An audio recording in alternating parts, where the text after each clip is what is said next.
Hi friends, welcome to YesmaSamayal. இன்றைக்கி நம்ம வீடியோவில் பார்க்க போகிற ரெசிபி என்னென்னா சூப்பரான சிக்கன் பிரியாணி கூடவே எக் ஃப்ரை எப்படி பண்ணலான்னு பார்க்கலாங்க. இது சாப்பிட்றதுக்கு ரொம்ப ரொம்ப டேஸ்ட்டாக இருக்குங்க. இது எப்படி செய்யலான்னு பார்க்குறதுக்கு முன்னாடி நீங்கள் இது வரைக்கும் நம்மளோட சேனலை சப்ஸ்கிரைப் பண்ணலைன்னா சப்ஸ்கிரைப் பண்ணிவிட்டு பக்கத்தில் இருக்க பெல் ஐக்கானை மறக்காமல் கிளிக் பண்ணி ஆளுங்கிற ஆப்ஷனை கிளிக் பண்ணிடுங்க. அப்போ தான் நாங்கள் போகிற எல்லா வீடியோஸும் நோட்டிஃபிகேஷனாக வரும். 1 கிலோ அளவுக்கு சிக்கன் எடுத்து வச்சுக்கலாங்க. 100 கிராம் அளவுக்கு இஞ்சி, 70 கிராம் அளவுக்கு பூண்டு, ஒரு கைப்பிடி புதினா, ஒரு கைப்பிடி கொத்தமல்லி எடுத்துக்கலாம்.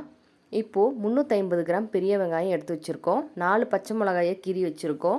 சோம்பு, 4-5 கிராம்பு, 2 ஏலக்காய், 4-5 பட்டை, மராட்டி மொக்கு ஒரு 2, அஸ்வகா பூ இருந்தால் 1 மட்டும் சேர்த்துக்கோங்க. இன்றைக்கி எங்ககிட்ட இல்லை, அதனால் சேர்த்தலை. இப்போது 1 டம்ளருக்கு 1 தக்காளி வீதம், 5 டம்ளருக்கு 5 தக்காளி, 3 பிரிஞ்சி இலை, இஞ்சி பூண்டை கட் பண்ணி எடுத்து வச்சுருக்கோம். அதே போல் புதினா கொத்தமல்லி தலையை நல்லா க்ளீன் பண்ணிவிட்டு எடுத்துக்கலாம். லெமன் ஒரு அரை லெமன் அளவுக்கு எடுத்துக்கலாம். தேங்காய் ஒரு மூடி எடுத்துக்கலாங்க. இதை பாலாக நல்லா அரைச்சி எடுத்து வச்சுக்கலாம். இப்போது குக்கரில் 100 மில்லி அளவுக்கு மட்டும் எண்ணெய் ஊற்றிக்கலாம். எண்ணெய் கூட நீங்கள் சரி பாதி நெய் கூட ஊற்றிக்கலாம், அது உங்களோட விருப்பம். இப்போ எண்ணெய் காஞ்சதுக்கப்புறமா நம்ம எடுத்து வச்ச ஸ்பைசஸை இதில் சேர்த்துக்கலாம். இது இப்போது நல்லா பொரிஞ்சு வந்ததுக்கப்புறமா நம்ம கட் பண்ணி வச்ச பெரிய வெங்காயம் கூடவே பச்சை மிளகாயை கீறிட்டு சேர்த்துருக்கோங்க. இதை இப்போது நல்லா எண்ணெயிலேயே வதக்கி விட்டுக்கலாம். வெங்காயம் எந்த அளவுக்கு வணங்குதோ அந்த அளவுக்கு பிரியாணி டேஸ்ட்டாக இருக்கும். இப்போ இது கூட பிரிஞ்சி இலையும் சேர்த்துக்கலாம். இதையும் கொஞ்சம் நேரம் மிக்ஸ் பண்ணி விடுங்க. பச்சை மிளகா வெங்காயத்தோடவே சேர்த்து வணங்கட்டுங்க. இப்போது கொஞ்சமாக இது கூட உப்பு சேர்த்துட்டு இந்த அளவுக்கு கலர் மாறி வர வரைக்கும் வணக்கியிருக்கோம். இப்போ இது கூட நம்ம அரைச்சி வச்ச இஞ்சி பூண்டு விழுதை சேர்த்துக்கலாம். இஞ்சி பூண்டோட பச்சை வாசம் போகிற வரைக்கும் நல்லா எண்ணெயிலேயே மிக்ஸ் பண்ணி விட்டுக்கோங்க.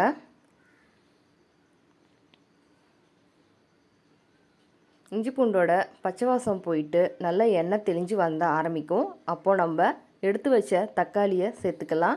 தக்காளியும் அதே போல் ஒரு 350 கிராம் அளவுக்கு எடுத்துக்கலாங்க.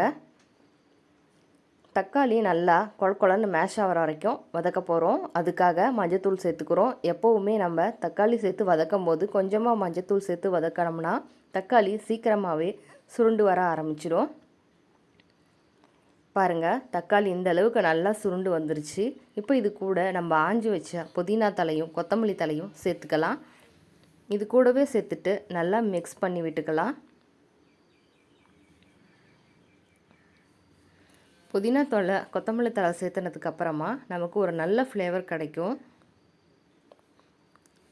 இது கொஞ்சம் நேரம் நல்லா மிக்ஸ் பண்ணிவிட்டு அதே போல் எண்ணெய் தெளிஞ்சு வர ஆரம்பிக்கும். அது வரைக்கும் நம்ம வெயிட் பண்ணலாம்.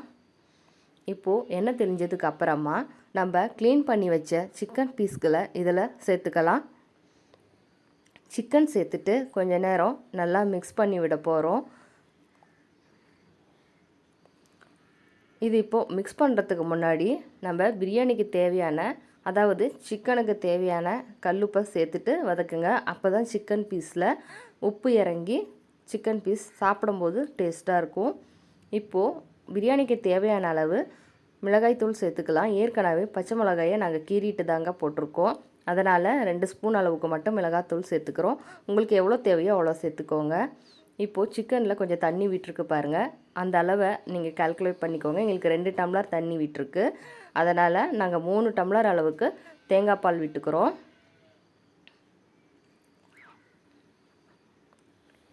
அஞ்சு டம்ளர் அரிசிக்கு 10 டம்ளர் தண்ணிங்கிற விதத்தில் கால்குலேட் பண்ணி ஊற்றிருக்கோங்க. இப்போ 3 டம்ளர் நல்லா தேங்காய் பால் விட்டாச்சு. 2 டம்ளர் அளவுக்கு சிக்கனே தண்ணி இருந்தது. இப்போ அது கூட இன்னொரு 5 டம்ளர் சேர்த்துட்டு மொத்தம் 10 டம்ளர் தண்ணி சேர்த்து கொதி வந்ததுக்கப்புறமா அரிசி ஊற வச்சுருந்தோம், அதையும் இதில் சேர்த்துக்கிறோம். அரிசியை சேர்த்ததுக்கப்புறமா நல்லா ஒரு தடவை மிக்ஸ் பண்ணி விட்டுட்டு உப்பு காரம் செக் பண்ணிக்கோங்க. தேவைப்பட்டால் போட்டுக்கலாம். கடைசியாக நம்ம எலுமிச்சை பழ சாறை பிழிஞ்சு விட்டுக்கலாம். இப்போ எல்லாம் செக் பண்ணதுக்கப்புறமா குக்கரை மூடிட்டு விசில் போட்டுக்கலாம்.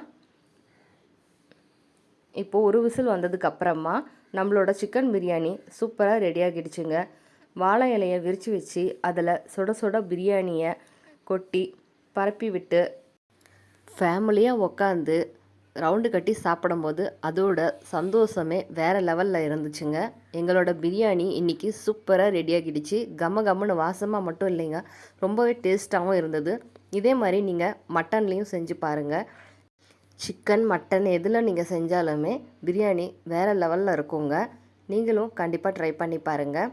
இப்போது முட்டை வேக வச்சு எடுத்து வச்சாச்சு. 1 ஸ்பூன் அளவுக்கு இஞ்சி பூண்டு பேஸ்ட் எடுத்துக்கலாம். தேவையான அளவுக்கு மிளகுத்தூள், சிக்கன் மசாலா, உப்பு, மஞ்சத்தூள் எடுத்துக்கலாம். இப்போது கடாயில் எண்ணெய் விட்டாச்சு. எண்ணெய் காஞ்சதுக்கு அப்புறமா தேவையான அளவு கடுகு உளுந்து சேர்த்துக்கோங்க. கடுகு உளுந்து நல்லா பொரிஞ்சு வரட்டும். இது நல்லா பொரிஞ்சதுக்கு அப்புறமா நம்ம எடுத்து வச்ச இஞ்சி பூண்டை பேஸ்ட்டை சேர்த்துக்கலாம். இதை நல்லா எண்ணெயிலேயே மிக்ஸ் பண்ணி விட்டுக்கோங்க. கூடவே நம்ம எடுத்து வச்ச மசாலா பொருட்களையும் சேர்த்துட்டு அதையும் எண்ணெயிலேயே நல்லா மிக்ஸ் பண்ணி விட்டுட்டு கொஞ்சமாக மட்டும் தண்ணி விட்டுக்கோங்க. ஏன்னா அது கொதிஞ்சு பச்சை வாசம் போகிறதுக்காக தண்ணி விட்டுருக்கோம். இதை இப்போது கொஞ்சம் நேரம் நல்லா மிக்ஸ் பண்ணி விட்டுட்டு அதுக்கப்புறமா தான் நம்ம வேக வச்ச முட்டையை சேர்த்துக்க போகிறோம். இப்போது முட்டைகளை 1 பை 1 உடையாமல் சேர்த்துக்கலாங்க. இப்போது எல்லா முட்டையும் சேர்த்துக்கலாம். இப்போது எல்லாத்தையும் நம்ம மசாலாவோடையே நல்லா மிக்ஸ் பண்ணி விட்டுக்கலாம். இது இப்போது நல்லா தண்ணி சுண்ட சுண்ட வற்றிட்டு மசாலாவோட முட்டை நல்லா மிக்ஸ் ஆகிற வரைக்கும் விட்டுடலாம். பாருங்கள், இந்த அளவுக்கு நம்ம மிக்ஸ் பண்ணி விட்டுட்ருக்கோம். முட்டை உடஞ்சிராமல் கிண்டணும். இப்போ ஃபுல்லாக வற்றிடுச்சு பாருங்கள். இப்போது முட்டை நல்லா வர வரன்னு பரட்டியாச்சு. மசாலா ஃபுல்லாக முட்டையில் நல்லா பிடிச்சிக்கிச்சு. இப்போது நம்மளோட முட்டையும் சூப்பராக ரெடி ஆகிடுச்சுங்க. பாருங்கள், நம்மளோட முட்டை அப்புறம் சிக்கன் பிரியாணி பக்காவாக ரெடி ஆகிடுச்சு. ரொம்ப ரொம்ப டேஸ்ட்டான ரெசிபி. நீங்களும் உங்கள் வீட்டில் கண்டிப்பாக ட்ரை பண்ணி பார்க்கணும். இந்த ரெசிபி உங்களுக்கு பிடிச்சிருந்ததுன்னா லைக், ஷேர், சப்ஸ்கிரைப் பண்ணுங்கள். தேங்க்ஸ் ஃபார் வாட்சிங் மை வீடியோ.